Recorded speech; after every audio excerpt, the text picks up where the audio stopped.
السلام علیکم دوستو، ستوزئی ٹی وی میں آپ کو خوش آمدید کہتا ہوں۔ دوستو، آج کا ہمارا ٹاپک ہے محدود علم۔ عظیم اسلامی عالم اور مصنف امام ابو حماد غزالی، جو امام غزالی رحمۃ اللہ علیہ کے نام سے زیادہ معروف ہیں، 1059 میں پیدا ہوئے۔ آپ کو ایک وسیع حلقے میں دوسرے ہزاریے کا سب سے پر اثر مسلمان مانا جاتا ہے۔ آپ نے سائنسی علوم، اسلامی فلسفہ اور تصوف پر 70 سے زائد کتابیں لکھی۔ امام غزالی رحمۃ اللہ علیہ ایران کے شہر مشہد کے نزدیک واقع ایک چھوٹے سے قصبے طوس میں پیدا ہوئے۔ ابتدائی عمر سے ہی آپ کو پڑھنے اور علم حاصل کرنے کا بڑا شوق تھا۔ جلد ہی آپ اپنے دوستوں سے آگے نکل گئے اور آپ کو اعلیٰ تعلیم کے لیے نیشا پور بھیج دیا گیا۔ نیشا پور میں، جو کہ فارس موجودہ ایران کا ایک بڑا شہر تھا، کئی دارالعلوم اور کئی معروف اساتذہ موجود تھے۔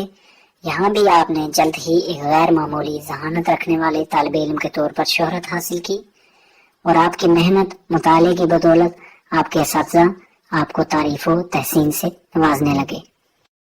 امام غزالی رحمۃ اللہ نے اپنی عادت بنا لی کہ اپنے مطالعے کے تحریری نوٹس بنا کر رکھ لیتے، تاکہ اپنے اساتذہ سے سیکھی ہوئی باتوں کے باریک نکات کو ذہن نشین رکھ سکیں۔ آپ نے اپنے نوٹس کو مختلف عنوانات اور ابواب کے تحت ترتیب دے رکھا تھا۔ آپ نے اس کام میں بہت سا وقت صرف کیا اور جلد ہی تحریری علم و تعلیم کا ایک خزانہ جمع کر لیا۔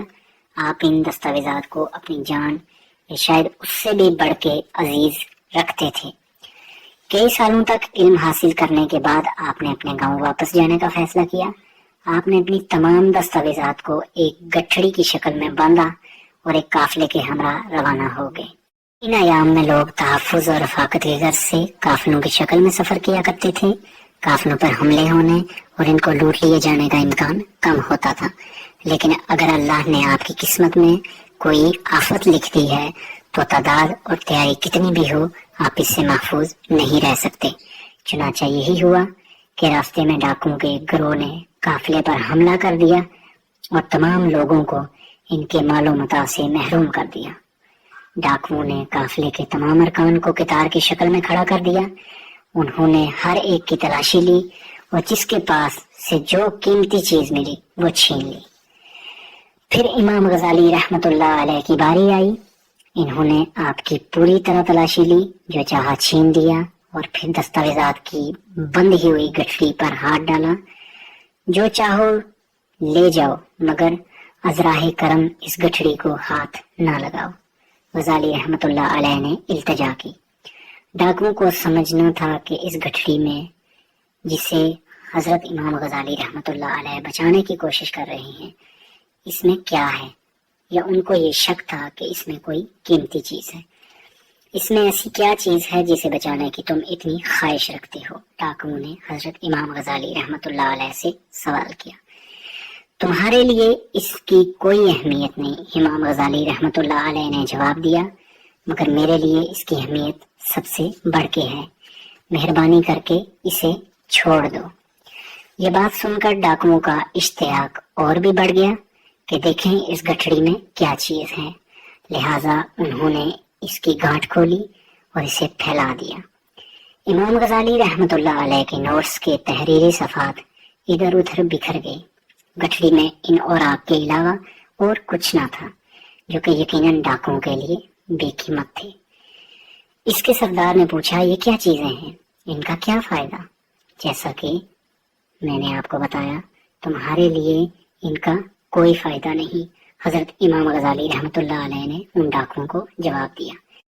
لیکن ان کا فائدہ کیا ہے؟ سردار نے اصرار کر کے پوچھا۔ یہ میری سالوں کی محنت کا پھل ہے، اگر تم نے انہیں برباد کر دیا تو میں بھی برباد ہو جاؤں گا۔ علم حاصل کرنے اور چیزوں کو سیکھنے میں جو سال میں نے گزارے ہیں وہ ملیا میٹ ہو جائیں گے۔ امام غزالی رحمۃ اللہ علیہ نے جواب دیا، مطلب یہ کہ جو کچھ تم جانتے ہو وہ ان میں پوشیدہ ہے نا؟ سردار نے دریافت کیا۔ ہاں، امام غزالی رحمۃ اللہ علیہ نے جواب دیا، جو علم چند کاغذات تک محدود ہو، جنہیں چرایا بھی جا سکتا ہو اور تباہ بھی کیا جا سکتا ہو، وہ حقیقت میں علم ہے ہی نہیں۔ جاؤ اور خود اس کے بارے میں سوچو۔ سردار نے کہا اور چلا گیا۔ ایک عام مجرم کے اس عام مگر دل میں اتر جانے والے تبصرے نے امام غزالی رحمۃ اللہ علیہ کو جھنجھوڑ کر رکھ دیا۔ انہیں احساس ہوا کہ وہ تو ایک طوطے کی طرح رٹا رٹایا ہوا ہے۔ جو کچھ انہوں نے سیکھا اسے لکھ کر اپنے پاس رکھ لیا اور اپنے ذہن میں رٹر لگا کر ٹھونس لیا۔